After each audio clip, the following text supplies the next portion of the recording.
Баршаңызға сәлем достар, менің каналыма қош келдіңіздер. Бүгін сіздермен жұмсақ пышный болып шығатын сосиска в тесте дайындайтын боламыз. Ең алдымен жылы суымыздың үстіне аштығымызды, тұзымызды, біраз қасық қантымызды және шемішкі майымызды қосып араластырып, ұнымыздың үстіне барлығын салып, жақсылап қолға жабыспайтын жұмсақ қамыр илейтін боламыз.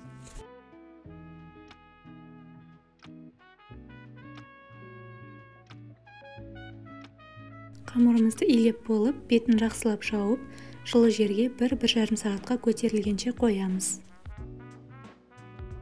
Қамырымыз көтерілгеннен кейін, оны алып өзімізге 10 бөлшекке бөліп аламыз. Егер қамыр қолдарыңызға жабысып жатса, кішкене шемішкі май жағып жіберсеңіздер, қолдарыңызға жабыспайтын болады.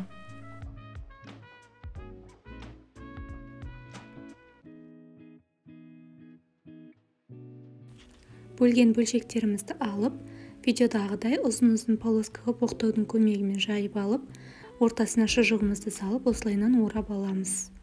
Барлығы видеода көрсетіліп тұр, оп-оңай.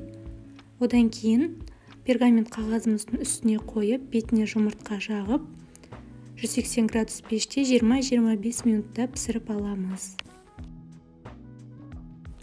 Дәмі өте дәмді және жұмсақ болып шығады, және тестомыз пышный болып піседі.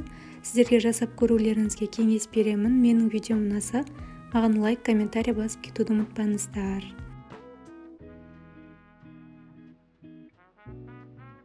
Баршаңызға ас болсын. Сіздермен болған Гүлзада.